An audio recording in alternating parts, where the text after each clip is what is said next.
Amém, irmãos? Né? História da Igreja Batista Independente. Antes de mais nada, eu queria fazer algumas ressalvas aqui. Não sou especialista em história, né? Sou apenas um estudante de história. Um pouco da história do cristianismo, ainda menos da história da nossa igreja e muito menos da história dessa igreja, né? E graças a Deus eu tenho aqui irmãos, obrigado querido, que participaram da história da igreja, que já conversei com eles um pouco, me ajudaram e vamos bater um papo aqui sobre aquilo que aconteceu nesse lugar. Amém? Quem conhece a história da Igreja Batista Independente, levanta a mão. Pouco, né? Já ouviu falar da missão? Quem sabe que ela é sueca? A maioria, né? Quem sabe o nome do fundador da igreja? De lá. Eu estou fazendo só um teste, só para saber como é que está o pessoal, tá?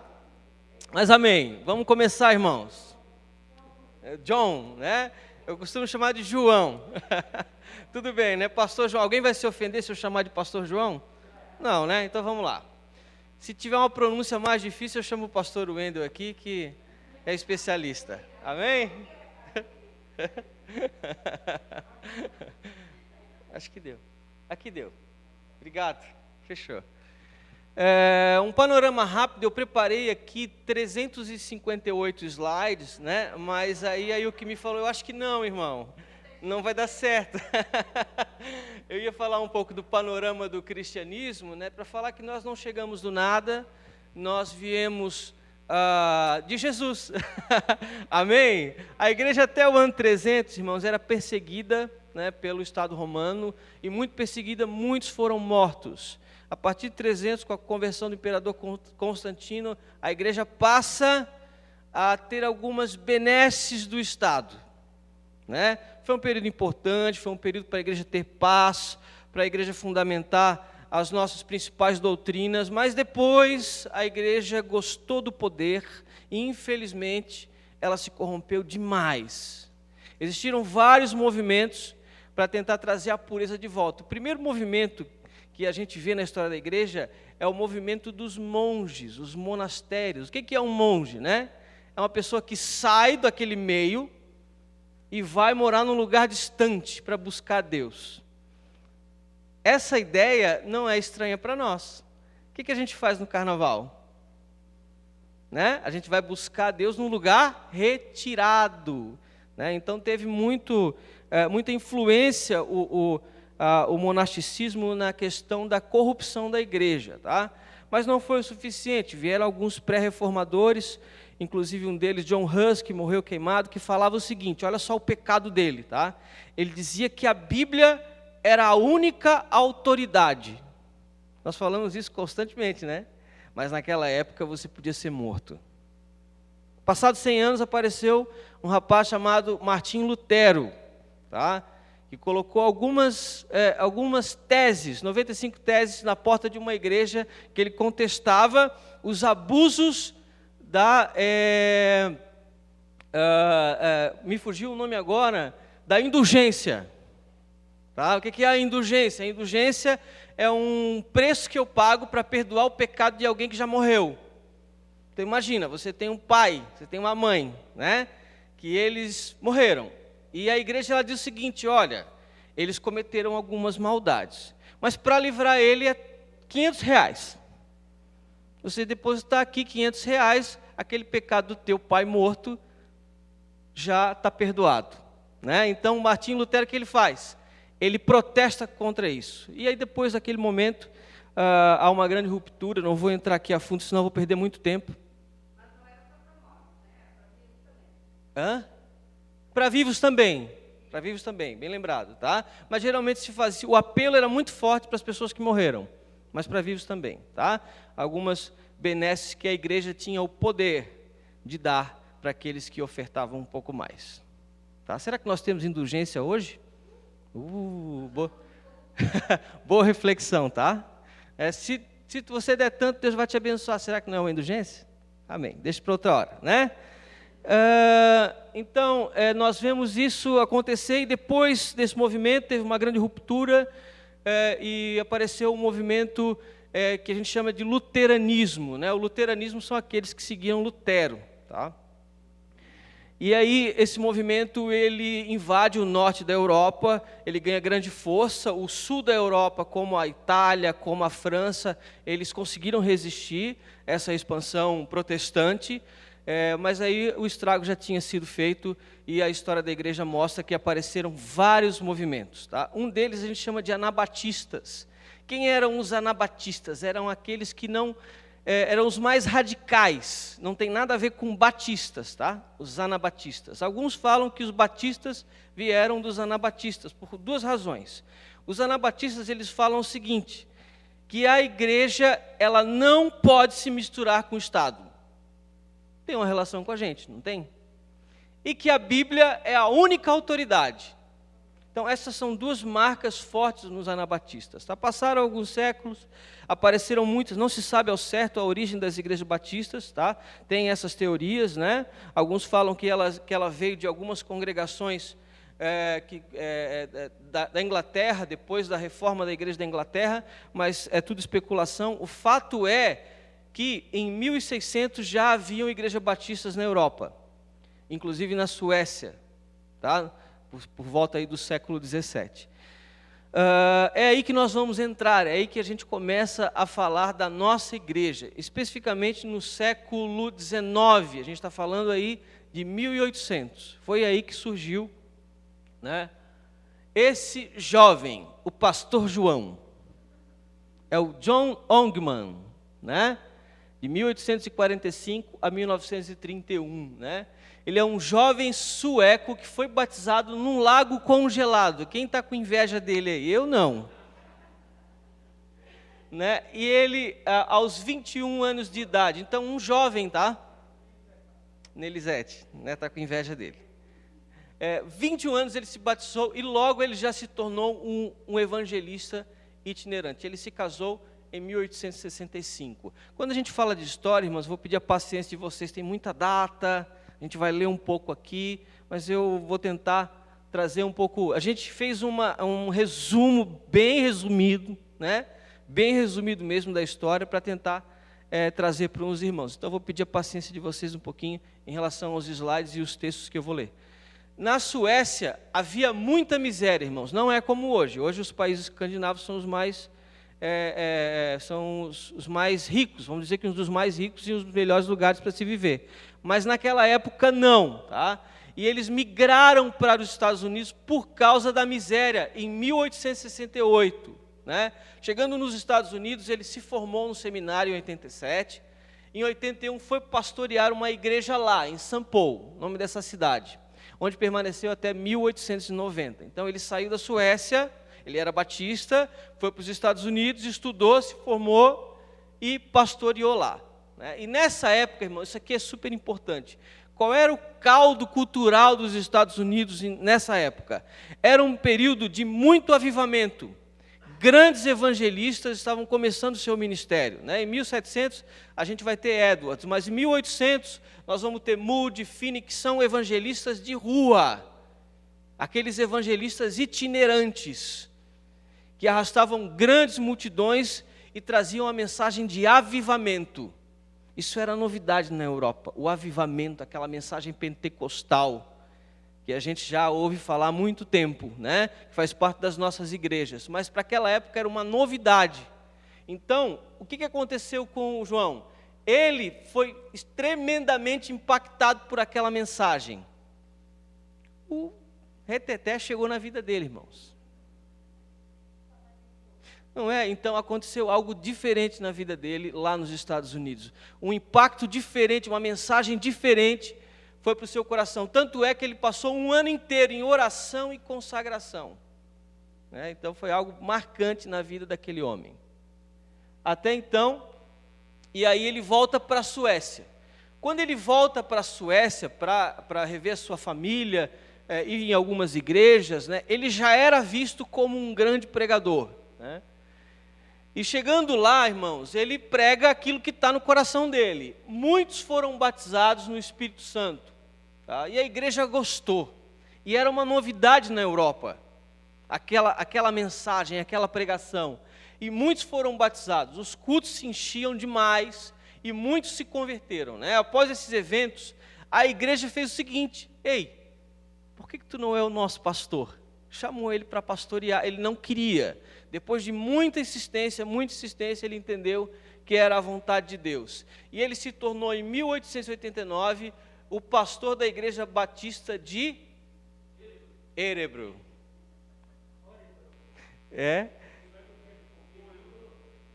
No Google, de acordo com o Google, ele fala Örebro. O pastor Valdir falou algo diferente ali, viu? Né? Mas amém, né? Örebro, para nós ficar mais fácil, Örebro, né? Pastor da Igreja Batista Betel de Örebro, né? Seja lá como for. As pessoas eram batizadas e a igreja crescia muito. Ele foi impactado pelo avivamento. Amém? Não é simples, ele mudou praticamente o estilo de mensagem e a forma de trabalhar com a igreja. O que aconteceu? A diretoria se levantou. As tensões apareceram, por quê? Porque a convenção batista era forte e ela achava aquilo muito estranho. E começaram a acontecer algumas tensões por causa da pregação dele, né? Todos da diretoria praticamente eram tradicionais e ele se tornou ali um líder do grupo mais avivado, né? Não é uma exclusividade da nossa denominação. Muitas igrejas sofreram com isso, esses rachas por causa do avivamento, tá? Em 81, olha só, irmãos, isso que eu acho interessante, tá? Uma breve reflexão. Uma pregação avivada não é só uma pregação avivada, é uma mudança no teu coração.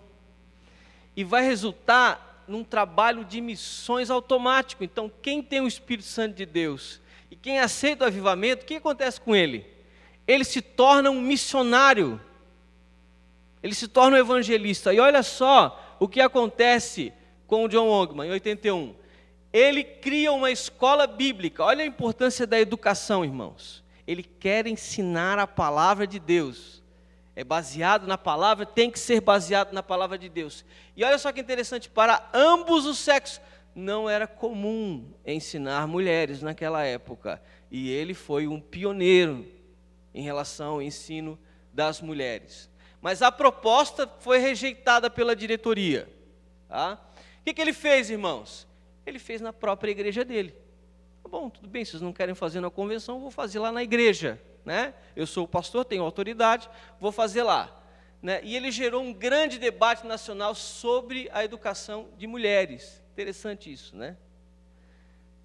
Os que não aprovavam chamavam pejorativamente de as meninas de Ongeman. Olha só, irmão, o diabo é sujo, né? Quando quer pregar a palavra de Deus, vão se levantar pessoas para zombar de ti e para ridicularizar o teu ministério. Quando tu tem uma visão de Deus, tem que ser firme naquilo que Deus colocou no teu coração. E existiu sim essa perseguição por conta dessa iniciativa em relação às mulheres. A escola cresceu rapidamente, tá? Com jovens de toda a Suécia que procuravam o quê, irmãos?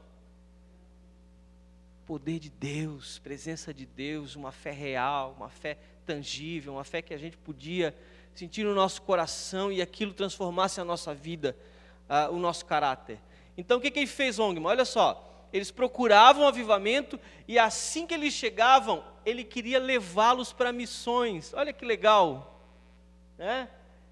E claro que isso tudo missões nacionais. Ele criou então uma sociedade missionária dentro da própria igreja. A sociedade missionária era um grupo de pessoas responsáveis no envio dessas pessoas. Então ele foi um pioneiro já de partida na sua própria igreja. Ele criou uma escola, ele captou vários jovens de vários lugares da Suécia e ele criou uma sociedade missionária. Muitos evangelistas foram enviados para regiões de toda a Suécia. Por causa das divergências, as coisas não iam parar por aí, né? Em 86, Ongeman, o que ele fez? Ele entregou o pastorado, ele não quis partir para a briga, ele entregou o pastorado. A igreja deu uma carta para ele, ó, nós vamos te dar uma carta para sair em paz, uma carta de recomendação, muito obrigado, tá? Nós pensamos diferente, então está aqui a carta, e quem quiser ir contigo também vai. E a igreja foi. 96 pessoas, cadê aqui? 92 pessoas, né? ficaram juntos e eles fundaram a Segunda Igreja Batista Filadélfia de Órebro, em 87. Ongman foi convidado para ser o pastor dessa igreja aqui. Tá? Tanto a escola bíblica como a sociedade missionária foram transferidos para lá. Em 98, eles construíram um templo com a capacidade para 1.000 pessoas. 10 anos depois, eles saíram de 92 para 700 pessoas. Isso é um espírito missionário, é a certeza de que tu tem um chamado de Deus. Deus está fazendo algo na tua vida. Depende, irmãos, às vezes de diretoria. Nós somos leais sim à nossa convenção, mas acima da convenção é Deus. Deus está chamando, Deus está fazendo, Deus vai fazer. Tá? No início da obra de Ongman, o trabalho foi humilde e simples, mas Deus honrou ele e ele veio se tornar o pastor de uma das maiores igrejas batistas da Europa. Isso é maravilhoso, irmãos. Tá? É o selo de Deus, de que Deus tinha algo na vida dele. Mas ele não ficou satisfeito com essa questão da igreja. Ele chegou a escrever cartas, pedindo perdão para a igreja, se humilhando, se colocando. E até aí a convenção, ela colocou isso tão forte, ela tem isso tão forte, que até na década de 90, se eu não me engano, eles pediram para se unir de novo com a Convenção Batista, que ela recusou. A Convenção Batista não quis mais. E depois eu vou falar um pouquinho sobre o final aí da missão de Órebro. Tá? Ela foi oficializada, né, a Órebro Missionen. Né, e olha só que interessante, irmãos. A Assembleia de Deus, essa que nós conhecemos, ela vem desse contexto. A Assembleia de Deus, no mesmo contexto, só que era Estocolmo, ela também se separou da Convenção Batista. Então, as duas maiores igrejas pentecostais da Suécia eram a Missão de Órebro, a nossa, e a Assembleia de Deus.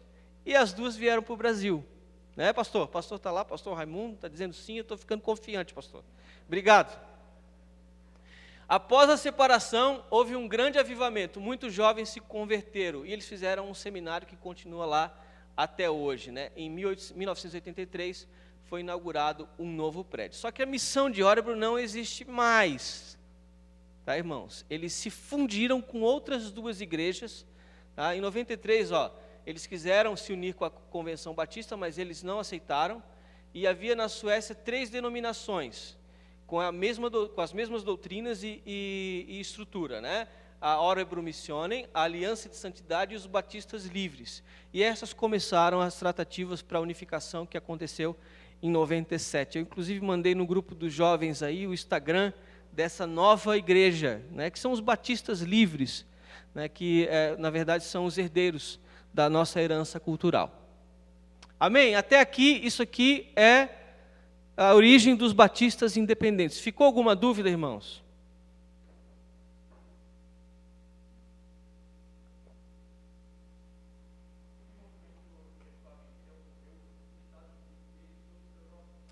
Ele que trouxe para a Europa. Tá? Não só ele, eram muitas pessoas. Tá? Como tinha um fluxo muito grande de imigrantes para os Estados Unidos, que era um local de franco desenvolvimento, e a Europa tinha muita miséria, as pessoas iam e voltavam. O que acontece, por exemplo, aqui em Santa Catarina, é um estado muito bom, vem pessoas de fora, e dá um tempo elas voltam para a sua terra de origem. Então, isso acontecia com pastores, e aconteceu isso com o pastor João. Ele era pastor. Ele já era pastor nos Estados Unidos. Ele se consagrou pastor lá. Fez o seminário e consagrou pastor lá. Boa, legal. E aí ele foi para a Suécia. E lá ele foi convidado a ser pastor daquela igreja de Órebro. Mais alguém? Se eu não souber, eu chamo o pastor Raimundo.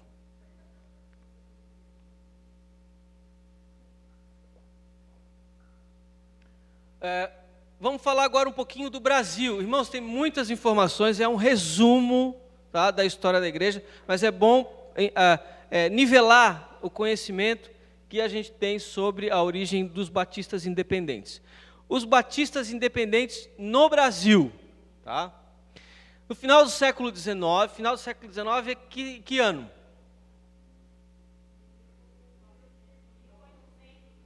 1800, é sempre um a menos, tá? 19.800, tá? 17.600, daí vai. No final do século XIX, o Brasil promoveu uma política para cultivar o interior do país, trazendo europeus de diversas nacionalidades. Em 80, 90, chegaram 2.000 pessoas no Rio Grande do Sul, depois outro grupo em 1910 e 1911. Quando eles chegaram, né, em Porto Alegre, para o interior, a única condução era o carro de boi. Eles foram até o interior do Rio Grande do Sul de carro de boi. Isso dá 500 a 700 quilômetros, irmãos, de carro de boi. Misericórdia, tá? Não foram vacinados. Quando chegaram, 20% deles morreram de epidemia. Então foi muito triste, viu, irmãos? Muito triste. Praticamente jogaram as pessoas lá, né? Dos que ficaram, uma colônia sueca se formou em Misiones, na Argentina, e uma em Ijuí, que ela é a colônia Guarani. Muitos desistiram também, né? E na desistência também morreram no caminho. E quando o governo sueco ficou sabendo, até ajudou para trazer alguns de volta. De tão triste que foi. Chegando lá era muito mato, nada, tudo na mão. Tudo na mão. Eles receberam algumas terras, mas eles tinham que limpar, fazer tudo. Então, uma vida muito dura essas pessoas tiveram, tá?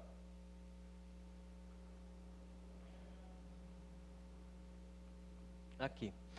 A primeira pessoa que veio com um caráter religioso, tá? O primeiro missionário que veio para o Brasil foi esse senhor aqui chamado Adolf Lasson. Ele sentiu uma chamada para o Brasil e ele aceitou o convite de Ongman. Tá? Em São Paulo já havia um sueco que mandou uma carta para o Ongman pedindo um missionário. E ele atendeu, logo atendeu. E o Ongman, o que ele fez? Ele entregou para esse Adolf Lasson, que ele recebeu de bom grado, e ele viajou para o Brasil em 1983. A bordo do navio, ele conheceu um missionário inglês, ele desembarcou no Rio de Janeiro para evangelizar.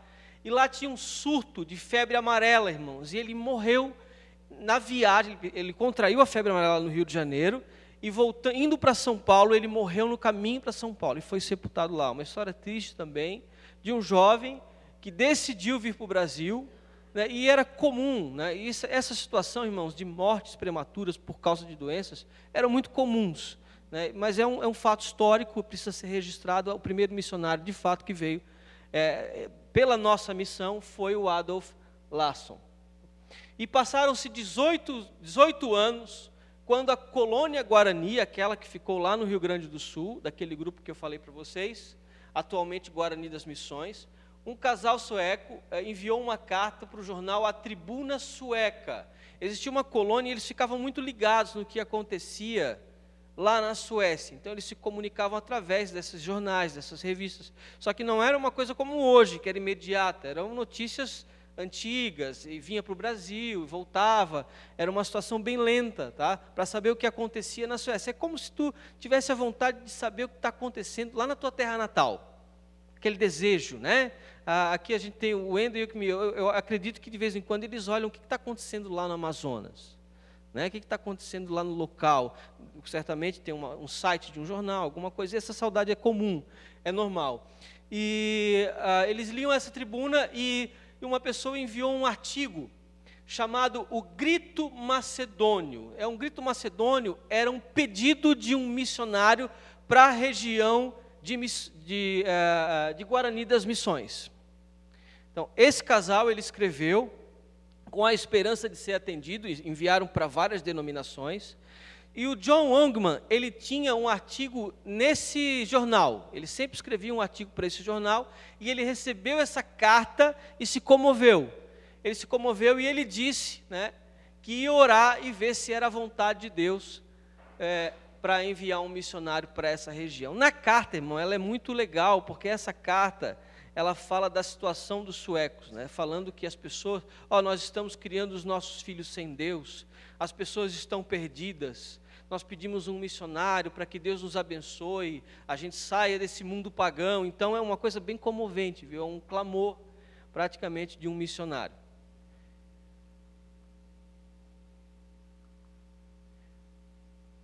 Esse jovem aqui, chamado Erik Jansson, o Erik Jansson, né, foi o seminarista abordado pelo pastor João, né, e ele entregou essa carta para ele, né, e ele não queria vir. O chamado do Eric era um chamado para a China, segundo ele.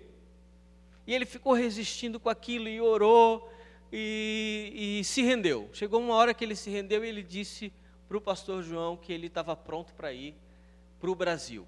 Só que quando ele fala isso, ficou claro uma coisa: olha, nós não vamos te ajudar em nada. Tu vai pela fé. Mais fé ainda, né? A viagem, irmãos, ela durou meses. Foram 3 meses só para chegar em Rio Grande. Que o navio ele vinha, passava, quem conhece o mapa do Rio Grande do Sul sabe, Rio Grande é longe, né, Márcio? Bem longe, né? Passa lá naquela região e vai e sobe de volta para Porto Alegre, que é bem longe também, né? Então são 3 meses de viagem. E quando ele chegou lá no local, irmãos, ele se tornou uma celebridade. Por que ele se tornou uma celebridade? Ele trazia as notícias fresquinhas da Suécia. Era uma pessoa num local totalmente devastado, totalmente sem esperança. Então todo mundo abraçou aquele missionário. O que ele percebeu lá? Que o povo vivia numa grande miséria. E o problema do alcoolismo era muito grave, né? Todas as crianças eram analfabetas, pois não havia escola. É misericórdia, é uma situação, um caos mesmo, né? Ele chegou num caos. No dia 7 de janeiro de 14 foi realizado o primeiro batismo. Ele foi solteiro, né? E ele estava noivo, já estava comprometido. Depois veio a esposa dele, a noiva dele, e eles casaram. O casamento foi uma festa na região, foi um evento na região. Quando ela chegou, parecia uma princesa chegando, a cidade inteira esperando, numa cena bem interessante. Isso conta nos livros, né? Que o primeiro batismo foi realizado em 7 de janeiro de 14, e no dia 6 de setembro foi organizada a igreja em Guarani das Missões, a primeira igreja dentro do nosso contexto. Então, aquela missão lá do John Ongman veio parar aqui, né? E glória a Deus por isso. Glória a Deus por isso. Os primeiros frutos, irmãos. Em 1915, o primeiro brasileiro é o João Martins, se converteu e logo 8 pessoas foram batizadas no Rio Uruguai. Em 1925, foi organizada a primeira Igreja Batista Betel, com 14 membros em Porto Alegre. Eu não conhecia essa igreja, talvez o Gil tenha conhecido essa igreja, conheceu essa igreja, né?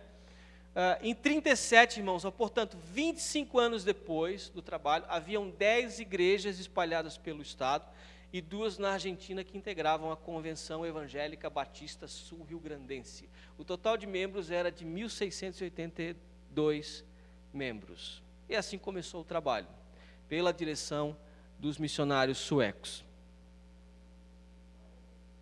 Dúvida até aqui, irmãos? Aqui. Estão passando para mim, eu acho já, né? Não está funcionando aqui. Vamos lá. Irmãos, durante 40 anos, o trabalho ele ficou sob a liderança dos missionários suecos, né? Eles tinham alcançado o Rio Grande do Sul, né? Com igrejas também em Santa Catarina e São Paulo. Se eu não me engano, o primeiro trabalho em Santa Catarina foi Canoinhas. Não vingou esse trabalho, depois apareceram outros, mas o primeiro fica no meio oeste, se eu não me engano, Cláudio. Norte do estado. Em 52, uma reunião, né, aí nesse contexto, já 52, irmão, já tinham as igrejas e já tinham muitos pastores brasileiros, né, muitos membros brasileiros. A igreja tinha suecos, tinha os missionários, mas existiam muitos pastores, muitos líderes brasileiros. E foi proposto a criação de uma convenção nacional. Os missionários suecos, eles se opuseram, mas a maioria, como é característica da nossa igreja, pelas convenções que nós temos, venceu, né? E foi criada a Convenção das Igrejas Evangélicas Batistas Independentes do Brasil. Em 66, foi retirada as palavras evangélicas de Brasil e se tornou a nossa conhecida CIB, que é a Convenção das Igrejas Batistas Independentes. Então, a CIB foi criada praticamente em 1952. Qual o resultado disso, irmãos? O resultado é que teve uma grande expansão do evangelho para todo o Brasil. Foi algo dirigido mesmo, foi algo abençoado, porque teve uma grande mudança na evangelização e no foco da evangelização da nossa igreja no país. Pode passar aí, por gentileza. Está passando? Ah, legal. Opa! Né? Propósitos da CIB. Quais as estratégias da CIB? Quais foram as diretrizes da nossa convenção, quando ela foi criada? A primeira é a união das igrejas, a promoção da união das nossas igrejas, com evangelização, com missão. Olha a palavra educação de novo aqui, e obras de beneficência, sustentar, enviar obreiros. Então ela era responsável também pelo envio de obreiros, concretizar abertura e reabertura de trabalhos pioneiros, ter um evangelista itinerante. O que é um evangelista itinerante? Aquele que vai de uma igreja a outra pregando o evangelho, não necessariamente ter necessários recursos, e também trabalhar com o sistema de dízimo dos dízimos.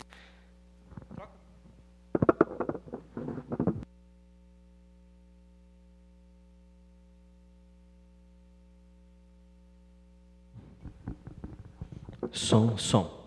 E trabalhar com o sistema também de dízimo dos dízimos, que era, cada igreja também é dizimista, e assim se cria um fundo de apoio à evangelização.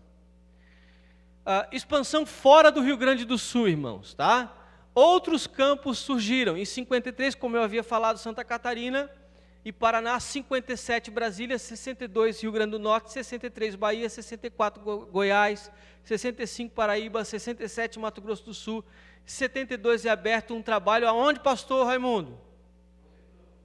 Qual o nome da cidade lá? Bahia. Né? E aqui está um servo de Deus que ajudou a construir essa obra. A grande João Pessoa, né? Então aqui eu coloquei a fotinho do pastor Raimundo. E Deus abençoe sua vida, viu, pastor?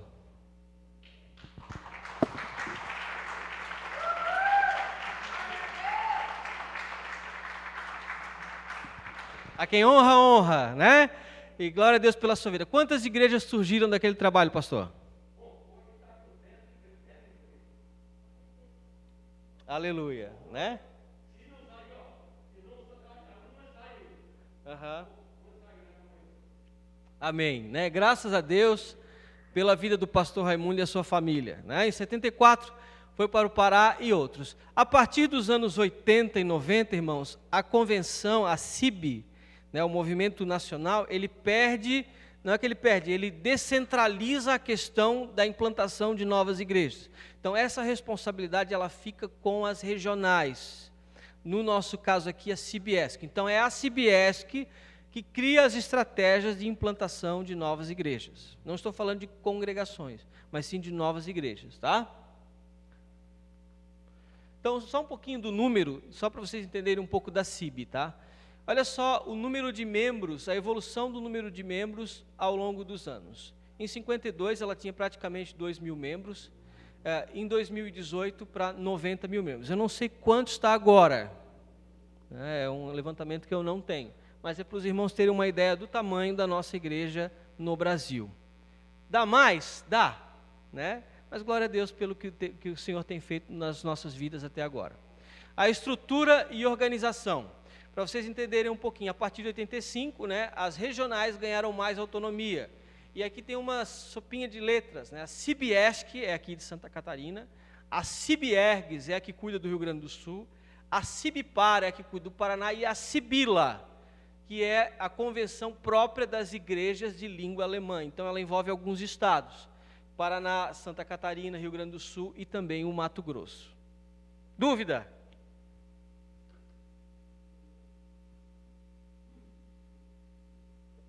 Tem outras, tá? Cada estado praticamente tem uma aí. Missões transculturais. O que é uma missão transcultural? É uma missão, também está certo, é uma missão que sai da cultura original do missionário. Ele vai para uma cultura alheia a dele. Tá? No Brasil, a gente tem culturas diferentes dentro do mesmo país, né? Dá para fazer missão transcultural no Brasil. mas o foco aqui era o quê? Né? Missão transcultural. A CIB, ela organiza isso. Né? O Paraguai foi o primeiro país contemplado pela CIB na cidade de Coronel Oviedo. Peru, depois 81, Portugal, 85. Aqui nós tivemos o privilégio de trabalhar com o pastor Taborda, que nos anos de 85 a 87 foi para Angola organizar a área teológica da igreja. Claro que foi uma porta de evangelização também. Tá? Então o pastor Taborda é muito bem visto na convenção, na área de todas as áreas, mas principalmente na área de missões. Tunísia também 96, Uruguai 97, entre outros. Todo esse trabalho de missões, irmãos, é organizado na CIB pela Secretaria de Missões. Amém? Tem algum missionário aí? Aleluia! Às vezes Deus fala só no coração, tá? Fica meio tímido, tá? Mas Deus fala contigo. Somos missionários. Muito bem lembrado, irmã. Todos nós somos missionários. E aqui é um chamado específico para trabalhar com um povo diferente da sua cultura. Deus ainda leva alguns desses. Amém? Educação teológica. Outra força também da CIB é a educação teológica. Ela é uma prioridade. No ano de 63, ela transferiu um instituto bíblico que tinha em Juí para Campinas e fez o seminário teológico Batista Independente de Campinas, né, pastor Wendel? Conhece bem o seminário de Campinas. Eu também tive o privilégio de fazer algumas matérias lá, um prédio muito bonito, um local muito bom, lá em Campinas. Em 83 foi criada a Extensão Sul em Cachoeirinha, se emancipando para o STBI Sul, lá em Esteio, onde eu tive a oportunidade de morar. Né? Graças a Deus, assim, fui transferido para a empresa e parei lá pertinho do seminário em Esteio. Também fiz algumas matérias lá e acabei me formando lá depois com as matérias que faltavam nas cadeiras necessárias. Então é um seminário lá já um pouco mais antigo. Dentro do terreno do seminário tinha um asilo, né? Lar de idosos lá também, e o terreno da Igreja Batista Betel. Depois a igreja separou administrativamente ali do seminário e do lar, né? E ficando só o seminário. Tem um prédio lá que acabou de ser reformado, está muito bonito, dirigido pelo pastor Cléo. Batistas independentes no Brasil, ficou claro, irmãos? Ficou claro? A história em Santa Catarina, ela é bem escassa, mas na verdade são relatos de irmãos. Existe uma iniciativa do pastor Maximino de Xanxerê, que está escrevendo um livro da história da nossa igreja em Santa Catarina. Então, vai ser muito bem-vindo esse livro, porque a gente não tem nenhum material sobre o tema da expansão da igreja em Santa Catarina. Mas o trabalho, basicamente, ele é muito forte no oeste, né, Cláudio? Então, a gente tem várias igrejas no oeste. No litoral, ele veio depois, e a gente vai ver isso agora um pouco também como reflexo na história da nossa igreja, né? Dúvida, gente? 40 minutos. Vamos lá.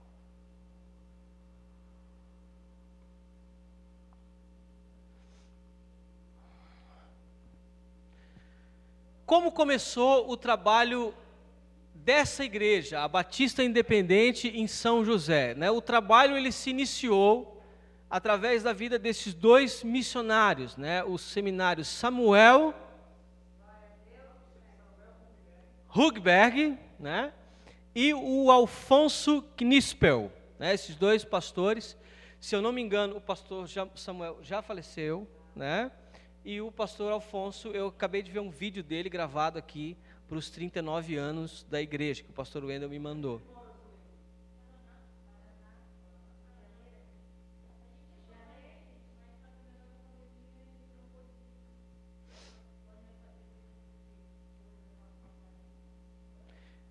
E o que é interessante falar, irmãos, é que o trabalho ele começou em 81, né? Vocês lembram o ano que começou o trabalho em Santa Catarina? Da nossa convenção? 52. Somente em 81 é que a nossa região teve uma igreja, né? E a igreja ela veio, né? Estava conversando com o presbítero Cláudio. de alguma iniciativa dos irmãos que vieram do Oeste e queriam uma igreja, como se fosse um segundo grito macedônico.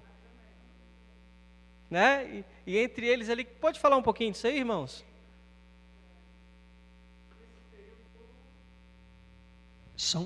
Nesse período, nós viemos do oeste de Santa Catarina, né, família Sorato, família Santana, família Simão, família Pilate.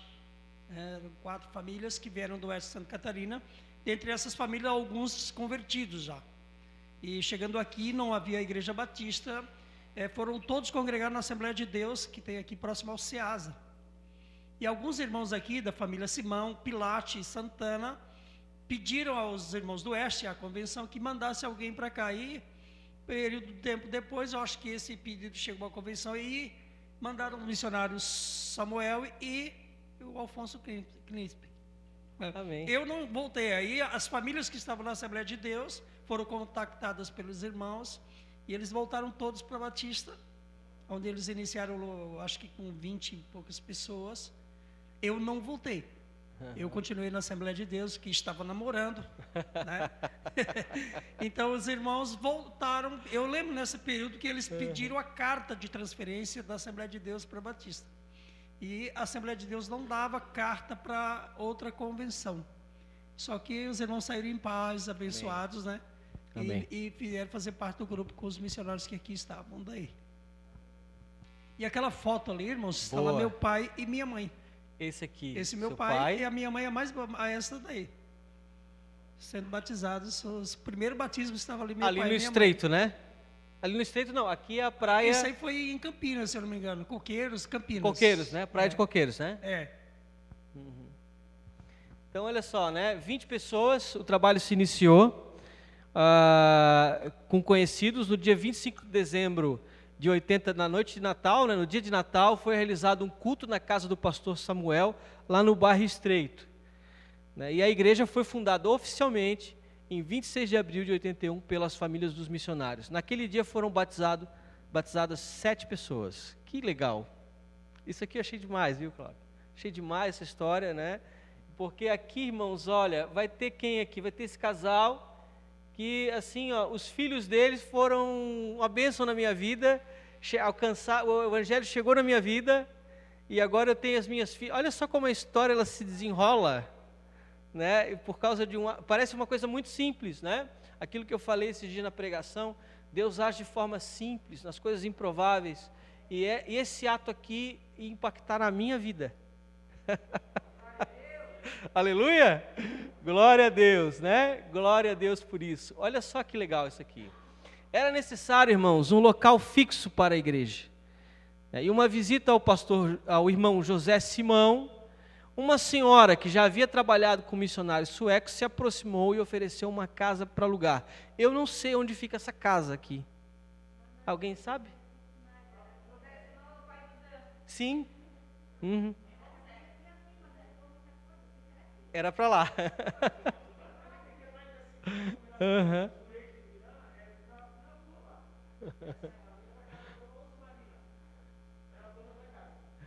A dona Osmarina, olha só, né?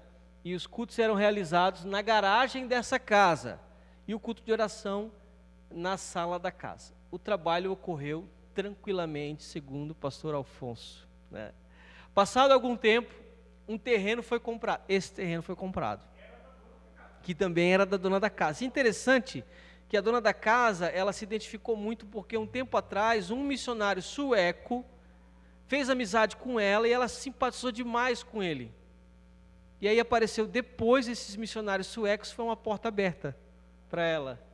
Olha o que Deus fez, já foi preparando, né? Um terreno foi comprado. O pastor Samuel pleitearam junto à prefeitura a mudança do nome da rua. O nome dessa rua, irmãos, é Rua Batista Independente. Aleluia. Conseguiram trocar e foi uma bênção, né? A construção começou e os batismos eram realizados em um buraco feito no próprio terreno. Era um buraco com lona. É um começo simples, irmãos, né? Começo bem simples, mas Deus honra as coisas simples. Deus honrou essa iniciativa. Aleluia. Olha aqui a obra, aqui o prédio antigo, o primeiro prédio, né? depois foi construída a nave. Aqui o carro do pastor Wendel, não, é o carro de outro irmão.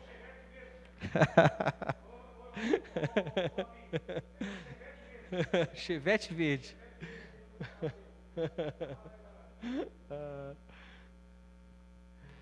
Falar um pouco da congregação. A congregação, os cultos se iniciaram em 2003. Eu não tenho essa informação precisa, mas é por aí. Eu confirmei até com o pastor Jair que está lá em Portugal. Conversei com ele sobre isso.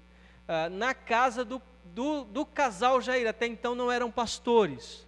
E começou nessa data. Eles cederam, né, lá no bairro Lisboa, e nessa época quem estava lá era o pastor Milton, meu sogro, né? Os anos se passaram e já sob a liderança do pastor Valdir, um terreno foi comprado no bairro Santa Felicidade, que é pertinho do Lisboa ali. Né? Em setembro de 2011, ainda com obras em acabamento, os cultos se iniciaram. Hoje a congregação é dirigida pelo querido pastor Adair Rosa e sua esposa, irmã Rose, desde 2012, que eu não tenho certeza também, eu acredito, 2020, desde 2020, né? Desde 2020. Está lá a nossa congregação, em nome de Jesus. Deus está abençoando e vai abençoar ainda mais. Congregação de Urubici, os cultos se iniciaram em outubro do ano passado, sob a liderança do pastor Osmar Simão e a sua esposa, a irmã Leoni. Os cultos eles são realizados na casa deles ou no sítio, né? E em eventos especiais naquele hotel que a gente foi lá, muito legal.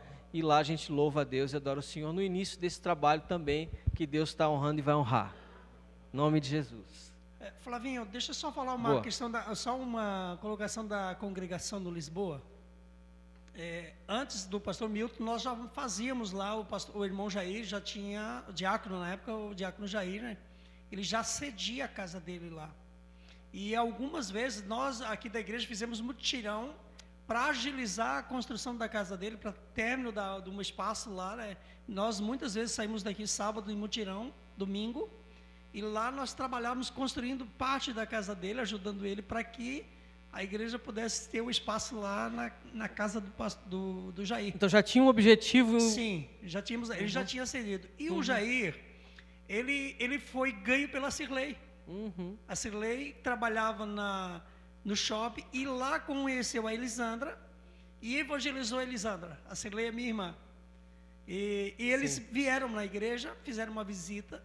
E nesse período nós nos oferecemos para fazer discipulado básico, que é o que eu até passei para o Wendel, né, o livrinho que nós fazíamos. E eu lembro nesse período, eu e a Elisete saímos daqui, irmãos, ele saiu do shopping às 10 horas, para trabalhar o sábado até às 10. Eu e a Elisete saímos de casa às 9h30 no inverno, de moto. Obrigado, irmã. Nós íamos lá no Caminho Novo, na Palhoça, bem do ladinho da penitenciária agrícola. E nós fazíamos discipulado com esse casal durante 3, 4 meses. Nós passamos um inverno muito frio, indo de moto lá. Eles tinham um casal, os gêmeos, né, que é a Aline e o Gustavo. Eles eram bebezinhos, e aí a Nelisete ficava cuidando, dando uma madeira para eles, enquanto que eu fazia o discipulado com o casal. Então está aí, irmãos, um trabalho muito, muito bom, bacana, que hoje me dá uma alegria muito grande de poder fazer parte também desta construção da igreja lá, começando por este casal, que eu tive o privilégio de ir lá no início, evangelizar e trabalhar com a área do discipulado básico, que o título é Conhecendo Mais sobre Jesus. Tá Amém. bom? Glória a Deus, né? Graças a Deus por isso. E a sede, falar um pouquinho da sede, nós já estamos bem estouradinhos, 50 minutos. Hoje, a Igreja Batista tem aproximadamente 100 membros efetivos. Esse número ele oscila de pessoas que vêm, né? E acabam não ficando. Eu acredito que tem até mais pessoas. Sim. E a igreja acaba de completar 40 anos, né, com a visão acolhedora. A igreja está em franco crescimento sob a liderança do pastor Wendel e a Yukimi.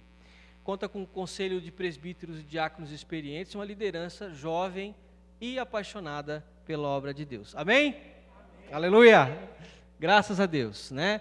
Os pastores, é digno de menção aqui, irmãos, os pastores que contribuíram com essa obra aqui na sede, né? O pastor Samuel, Alfonso, que já citamos, o pastor Celso, Erdino. Se eu estiver colocando alguma coisa errada ou esquecendo de alguém, peço por gentileza para os irmãos me interromperem. Celso, Erdino, Rivael, saudoso pastor Rivael, Milton, pastor Valdir e o pastor Taborda recentemente. A congregação da Santa Felicidade, o pastor Romeu e o pastor Leomar. Amém. Agradecer a Deus pela vida desses homens, né? E contribuíram com a obra do Senhor. O pastor Erdino foi antes do Celso. Antes do Celso, obrigado. Erdino, depois do Celso. Obrigado, pastor. Eu vou corrigir mais tarde, tá? Então aqui a nossa igreja, recentemente aí pintada, né? Muito bonita. Glória a Deus. Glória a Deus. Igreja acolhedora, irmãos, né? A gente fala de história e geralmente a gente evidencia quem, né? São as datas, são os momentos marcantes, são os pastores que passam, que vêm, que vão, né? Mas o que fica às vezes não tão dito é a vida da igreja, a própria igreja, né? Ela é marcada aí por uma igreja hoje, irmãos, e não é de hoje, já há algum tempo, uma igreja jovem. Ela é uma igreja predominantemente jovem. Alguns há mais tempo, como eu coloquei ali, né, que amam as pessoas. É uma igreja acolhedora. Uma salva de palmas aí, irmãos.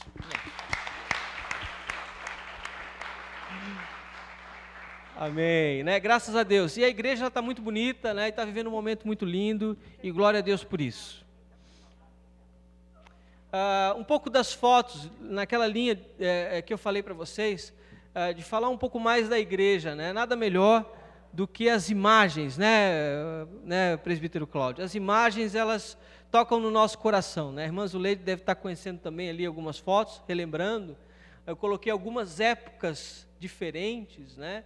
De épocas mais antigas a épocas atuais. E olha só como a igreja envolve as pessoas, né? Como pessoas passaram por aqui e foram abençoadas.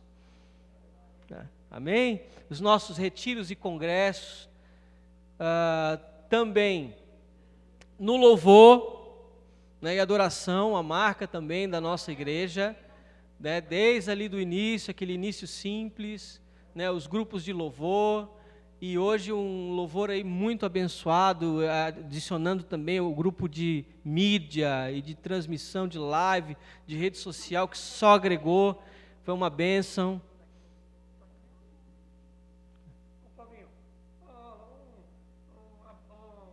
Uma moça bonita cantando lá na foto de cima, lá da direita, olha lá. Essa aqui? Essa daí, ó, irmão, olha essa. Que loura linda, olha lá. E olha o tocador de flauta lá embaixo, Flavinho. Olha. Tocador de flauta? Não é uma flauta, irmã. Isso aqui é um trombone de vara. Eu era mais magro, tá, irmão? Todo mundo, eu acho, né? Aqui é o Miro, querido irmão Miro, e aqui o pastor Claudinei hoje. E aqui o irmão Anderson. Aquela foto lá de cima com a Yara e a Carolinha, o pastor. Aqui o pastor Jeremias, pastor Claudinei hoje, a Marilei, a namorada do Cláudio. Aqui eu não estou enxergando a irmã Lorena. E quem é? A Marilene. Aqui é a Marilene, eu acho. E a Marilei. E aquela ali no canto, no piano ali, é do meu casamento. Aqui? Essa aí. Ah. Foi no nosso casamento. Samuel, Caroline. Eudino e Yara. Sim. O pastor que celebrou nosso casamento. O piano Foi. tá lá naquele cantinho. Ah. Lá naquele canto. Lá. Primeiro casamento dessa igreja. Primeiro casamento da igreja. Não tinha piso e nem janela. Nem pintura. Amém. E a razão e o motivo, eu acho, do nosso trabalho é esse. São os batismos. O primeiro, essa aqui é a Dirley se batizando. Ali o Flavinho. Aqui tem um jovem aqui se batizando. Flavinho, essas fotos. Como? Jovem há mais tempo. E o último que eu achei, eu não sei se esse realmente é o último. Tem mais, né? O último que eu achei. Aqui eu estou vendo a Sandra. Maurício.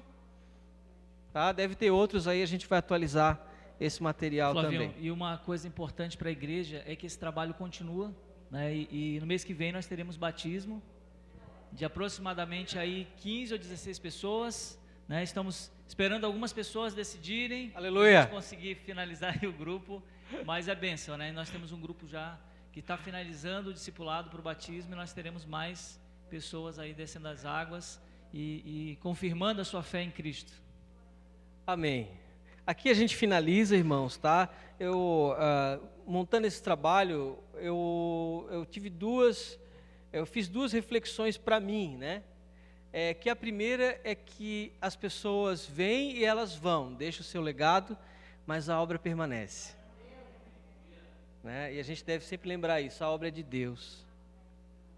Né? É claro que é uma bênção estar aqui, é uma bênção ser lembrar as pessoas também que abençoaram esse trabalho, mas o nosso foco sempre é esse, a obra ela é de Deus. Né? E outra coisa que me fez refletir bastante é sobre a igreja e o propósito dela. Né? A história da nossa igreja ela é marcada por alguns pontos. O primeiro ponto é a questão do avivamento, irmãos. A igreja chegou até aqui porque um jovem decidiu fazer missões. E foi impactando o seu país e vários outros países. E daquela iniciativa surgiram vários missionários. E nós chegamos aqui, nessa igreja, por causa dessas pessoas. E se eles buscaram a Deus e buscaram algo na sua vida em relação a isso, nós devemos buscar também. Nós devemos ter o Espírito Santo e sermos avivados, irmãos, com o foco de missões, ser apaixonados pelas vidas. Essa é a característica da nossa igreja. As nossas igrejas, elas são descentralizadas, elas têm mais liberdade de atuar, têm mais independência, tudo isso é muito bom. Mas a gente precisa refletir em relação à expansão dela. Né? A gente percebe uma grande oportunidade nessa igreja em relação à expansão. A nossa igreja como um todo, né? Falando de igreja batista independente. Mas a reflexão que a gente faz é onde estão as pessoas que vão? Cadê os missionários? Cadê o John Longman de hoje? Precisa ter eles. A igreja não faz nada sozinha. Né? E se isso está no teu coração, ora a Deus. Deus vai levantar outros obreiros para fazer a sua obra. E expandir, quem sabe? Florianópolis, Palhoça e por aí vai.